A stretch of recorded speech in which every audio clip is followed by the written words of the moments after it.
Hello everyone. Today's topic is what is emerging textile technology. From the subject of elements of textile. This topic is for the first semester student. Now let's start. Textile industry.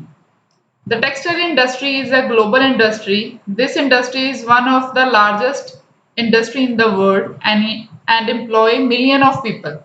Textile material are made from fiber, yarn and fabrics. Textile can be found in a variety of material ranging from the clothes in your closest to the air filter in your vacuum cleaner. While the textile industry's focus was originally on the end products, countries have started to focus on the science and technology aspect of textile.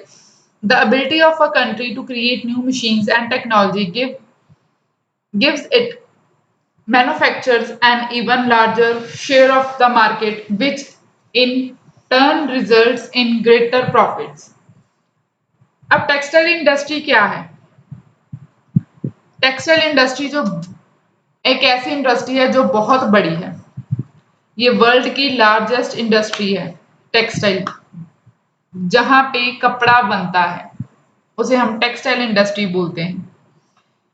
इस textile industry में millions of people जो है वो work करते हैं।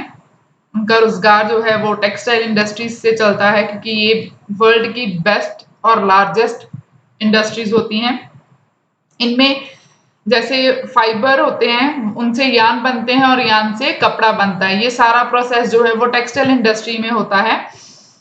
तो इस जगह पे काफी ज्यादा लेबर की जरूरत होती है, तो ये काफी एम्प्लॉयज हैं जो इसके अंदर काम करते हैं। टेक्सटाइल एक ऐसी चीज है जो हमारी अलमारी के कपड़ों से लेकर हमारे वैक्यूम क्लीनर तक पाई जाती है, जो टेक्सटाइल है। इनका अब मेन फोकस क्या है? साइंस और टेक्नोलॉजी के साथ टेक्सटाइल को आगे लेके आना, नई मशीन्स और टेक्नोलॉजी को आगे लेकर आना, ताकि कि ये जो टेक्सटाइल इंडस्ट्री है और ज्यादा मुनाफे में आए साइंस और टेक्नोलॉजी की हेल्प से। इनका मार्केट लार्ज स्केल है जो वो और इंक्रीज हो। इसके रिजल्ट्स भी काफी सामने आए हैं, क्योंकि इन्होंने अभी टेक्सटाइल इंडस्ट्रीज में काफी न्यू टेक्नोलॉजीज अभी आई हैं, तो इसके बारे में हम अब स्टडी करेंगे। Importance of textile industry in India.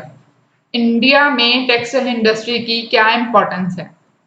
Textile industry is the second largest employer after agriculture, is expected to employ around 50 million people in the next 5 years. India is related with natural resources like cotton, jute and silk. Indian products were known for fine designing and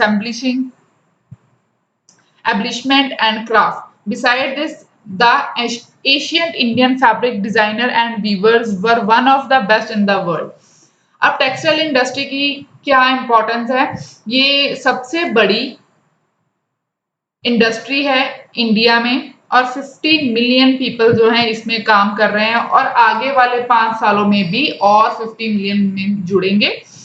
तो इसमें क्या इस industry में क्या क्या बनता है? Cotton, jute और सिल्क वगैरह बनते हैं, जो कि आगे जाके और भी ज्यादा डिजाइनर जो है फैब्रिक और क्राफ्ट हमारे सामने लाएंगे।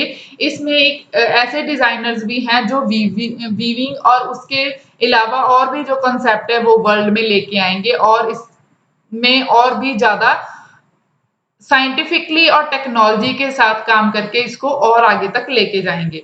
टेक्सटाइल इंडस्ट्री का हमारे कंट्री में बहुत बड़ा योगदान है। Emerging of textile: home textile, smart textile, narrow textile, technical textile. Emerging of textile का मतलब है आने वाले टाइम में जहाँ जो चल रहा है उस टाइम के बारे में बात की गई है। इमर्जिंग आने वाले टाइम की टेक्सटाइल की बात की गई है कि इन फ्यूचर और क्या हो सकता है और कौन से एस्पेक्ट्स हैं जो हमारे साथ इस टेक्सटाइल में जुड़ सकते हैं, जो हमें और भी अच्छी चीजें प्रोवाइड कर सकते हैं। अब हम बात करते हैं जो हमारे पास है टेक्सटाइल में। होम टेक्सटाइल है, स्मार्ट टेक्सटाइल है, नैरो टेक्सटाइल है, टेक्निकल टेक्सटाइल है। Home textile: home textile refer to the textile used for home furnishing. It comprise of extensive range of functional as well as decorative items or products used mainly for the purpose of decorating our homes. Home furnishing fabrics, bed sheets, blanket, pillow and pillow covers, cushion and cushion covers, carpet and rags, wall hanging, different type of towel clothes and mats, kitchen linen and other kitchen accessory, bathroom accessories. अब home textile में क्या होता है? Home textile में वो completely एक ऐसी items हमारे सामने लाते हैं जिससे हम अपने घर को और भी ज्यादा डेकोरेट कर सकते हैं। जैसे कि आप इस डायग्राम में देख रहे हैं, इसमें पिलो कवर्स हैं, बेडशीट है, कुशन्स हैं। तो होम फर्निशिंग फैब्रिक में pillow, bedsheet, blanket, pillow covers, cushion covers, carpets, rags, ये डिफरेंट डिफरेंट टाइप की जो चीजें हैं वो टेक्सटाइल इंडस्ट्री हमें प्रोवाइड करती है। जैसे हम अब वॉल हैंगिंग की बात कर लें, इसमें भी टेक्सटाइल का ही बहुत बड़ा हाथ है। टॉवल, किचन का कोई भी सामान, किचन की एसेसरी, बाथरूम की एसेसरीज, ये सारी जो है हमें होम टेक्सटाइल वाले प्रोवाइड करते हैं। टेक्सटाइल इंडस्ट्री में ये सारी चीजें बनाई जाती हैं। इन सब का हमारे घरों में बहुत ज्यादा यूज होता है। तो आगे बात करते हैं smart textile, modern textile. Smart textile are material and structure that are sensitive and react to environmental conditions such as mechanical, electrical, chemical, thermal, magnetic और other sense. स्मार्ट टेक्सटाइल वो है जिसका स्ट्रक्चर और मटेरियल एनवायरनमेंट के साथ set किया होता है, एनवायरनमेंट की कंडीशन के साथ होता है। जैसे किसी भी ड्रेस की बात कर लें, अगर हम इलेक्ट्रिकल और केमिकल ड्रेसेस की बात कर रहे हैं, तो ये वो ड्रेसेस होती हैं जिससे हमें कोई भी शॉक वगैरह या कोई भी केमिकल हमारे बॉडी के ऊपर नहीं पड़ता, उससे ये हमें बचाते हैं। वो सब फैब्रिक्स जो होते हैं वो स्मार्ट टेक्सटाइल में आते हैं, जैसे कि आप डायग्राम में देख रहे हैं। तो आगे बात करते हैं narrow textile. Narrow fabric can be defined as any textile fabric which is not more than 45 centimeter in width with true selvage. Uncut edge of the fabric on the right and left hand side. Elastic, tape, lace, ribbon, cording are a few to name. सबसे पहले मैं आपको clear कर दूं salvage क्या होती है। Salvage वो है जो कपड़े के दोनों साइड होती है, जिससे धागे नहीं निकलते, उसे हम सेल्वेज बोलते हैं। तो ये जो नैरो फैब्रिक होते हैं ये 45 सेंटीमीटर से ज्यादा चौड़े नहीं होते और इन दोनों के साइड में सेल्वेज होती हैं। जैसे कि फॉर एग्जांपल के तौर पे इन्होंने दिया हुआ है इलास्टिक, उसके भी आप देखोगे साइड पर फिनिशिंग की होती है प्रॉपर। रिबन, उसकी भी साइडों पे फिनिशिंग की होती है, जहां से रिबन को हम कट करेंगे वहां से ही उसके थ्रेड निकलेंगे, अदरवाइज कभी भी रिबन के थ्रेड जो है नहीं निकलते। इलास्टिक, टेप, लेस, कॉर्डिंग, ये सब चीजें हैं वो होती हैं नैरो टेक्सटाइल में, नैरो फैब्रिक होते हैं, जैसे कि आप डायग्राम में देख रहे हैं। इन सारी चीजों को हम, इन सारी जो पिक्चर में चीजें दिखाई गई हैं, लेस वगैरह है, रिबन है, इन सबको हम क्या बोलते हैं, नैरो फैब्रिक, छोटे फैब्रिक, जिसकी चौड़ाई 45 से ज्यादा नहीं होती।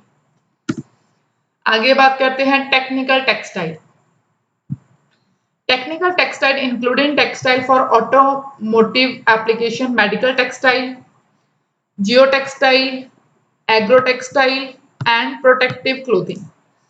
इस सब में क्या होता है, हम मेडिकल लाइन में जो चीजें यूज करते हैं, जैसे ग्लव्स, कैप, मास्क, ये सब चीजें आती हैं जिसका एक टेक्निकली तरीके से यूज होता है। जैसे वो प्रोटेक्शन से बचाने के लिए कपड़े होते हैं, हीट से बचाने के लिए होते हैं, फायर ब्रिगेड के कपड़े होते हैं जो वो पहनते हैं, बुलेट प्रूफ वेस्ट होते हैं जो पुलिस के लिए होते हैं। तो ये जो सारी चीजें होती हैं इनको हम टेक्सटाइल इंडस्ट्री में इंक्लूडेड करते हैं। आगे बात करते हैं new textile technology. Computerized machines and their process are still being used. They have evolved into more technology advanced variation of the original. Machines that, like skilled labor used to operate manually, can be computerized and programmed to produce textile materials. Technical advancement in the textile industry include the use of new machines. आज के time में नई technology को भी textile में include किया जा रहा है, ऐसी लेबर को सामने लाया जा रहा है जो पूरी तरह से मैनुअली कंप्यूटर को ऑपरेट कर सके, उसके प्रोग्राम को समझ सके, जिससे और ज्यादा जो कपड़ा है उसको बनाया जा सके, जो और नई ज्यादा स्कीमें हैं, साइंस हैं, उसको और ज्यादा डेवलप किया जा सके। इसके साथ-साथ अगर हम और किसी मशीन को ऐड करते हैं तो उसके ऊपर प्रोडक्शन भी उसकी ज़्यादा होगी और उसके साथ-साथ उसकी सेलिंग भी और बढ़ेगी और सेफ्टी भी होगी। नेक्स्ट, न्यू मशीन्स कौन-सी आ रही हैं, अब हम उसके बारे में बात करेंगे। New machines, knitting machines. Machines create knitted fabric in the large swath of material instead of long stripe that then looped and sewn together. Knitting को हम बुनाई बोलते हैं, ये पहले हाथ से की जाती थी, जो पुरानी लेडीज थी वो हाथ से बुनाई करते थे, स्वेटर वगैरह जो बुनते थे। आज के टाइम पे ये जो है सब मशीन के तौर पे किया जाता है। अब मशीन्स की हेल्प से जो है वो बुनाई बुनी जाती है, स्वेटर वगैरह है या जो भी निटिंग का मटेरियल हमारे सामने आता है, निटेड फैब्रिक हमारे सामने आता है, वो सब मशीन के द्वारा ही बनाया जाता है। उसके लॉन्ग स्वैथ ले लिए जाते हैं और मशीन के द्वारा उनको सेट किया जाता है, बनाया जाता है, जैसे आप डायग्राम में देख रहे हो। Then next, laser printing. Textile machine now use laser printing to produce image on clothes like jean and t-shirt. As a result, designs can be transferred to material more quickly and more precisely. अब बात कर रहे हैं हम laser printing की। Laser printing अब क्या है, एक ऐसी टेक्निक आ चुकी है, आप सबने मोस्टली देखी भी होगी, जो हम जीन्स और शर्ट्स में देखते हैं, वो प्रिंटिंग के तौर पे हमारे सामने आ रही है। जैसे आप डायग्राम में देख रहे हैं, शर्ट है, टी शर्ट्स वगैरह है, जो उनमें प्रिंटिंग करके उसको सामने लाया जा रहा है। इसमें क्या होता है, मटेरियल भी बहुत जल्दी रेडी हो जाता है और हूबहू जैसा हम डिजाइन सोचते हैं उसी डिजाइन से जो है लेजर प्रिंटिंग की मशीन हमें डिजाइन रेडी करके देती है। ये आजकल के टाइम में बहुत ट्रेंड में है। अब बात करते हैं डिजिटल प्रिंटिंग की। Layer printing allows for more complex design. इस प्रिंटिंग में बहुत ही डिफिकल्ट डिजाइन जो होते हैं उनको ऑपरेट करके सामने लाया जाता है, तो ये एक बहुत ही बढ़िया मशीन है। 3D printing, although mostly found only in the high fashion community, companies like Nike are finding ways to use 3D printing to make innovative shoes, a technology that may be eventually applied to thinner and more realistic fabric to make actual soft clothing. अब 3D printing क्या है, ये बहुत ही high fashion community है जो 3D printing है। इसमें नाइक वगैरह के जो शू हैं वो बहुत ही इनोवेटिव तरीके से हमारे सामने शो किए जाते हैं। इसमें क्या होता है, बहुत ही पतला और लचकीला फैब्रिक जो होता है, बहुत सॉफ्ट वाला फैब्रिक होता है, वो यूज किया जाता है, उसे हम 3D प्रिंटिंग बोलते हैं, जैसे कि आप डायग्राम में देख रहे हैं। Next is pleating. Pleating can now be done slowly by machine instead of labour. पहले प्लीटिंग जो होती थी, जो आप डायग्राम में देख रहे हैं, वो प्लीटिंग जिसको हम लेबर के पास करवाते थे, लेबर किया करती थी, अब उस चीज को छोड़कर मशीन के द्वारा की जाती है, क्योंकि जब लेबर काम करती थी तो वो बहुत स्लो काम होता था। अब प्लीटिंग जो है वो स्मूथली हो जाती है मशीन्स के साथ, तो ये बहुत ही बड़ा बेनिफिट है टेक्सटाइल इंडस्ट्री में। आगे बात करते हैं nano technology. The textile industry is looking to use nanotechnology to create more scientific clothing like fire repellent, self-cleaning, and water repellent items. Nanotechnology will also allow the textile industry to make product at lower energy thirst load, which help to sustain the environment.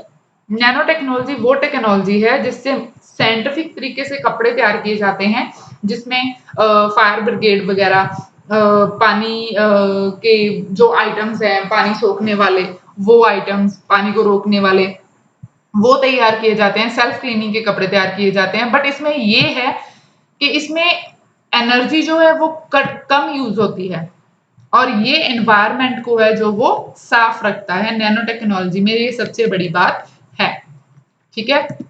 इसके साथ ही ये topic हमारा खत्म होता है। I think you all understand this presentation. Thank you so much.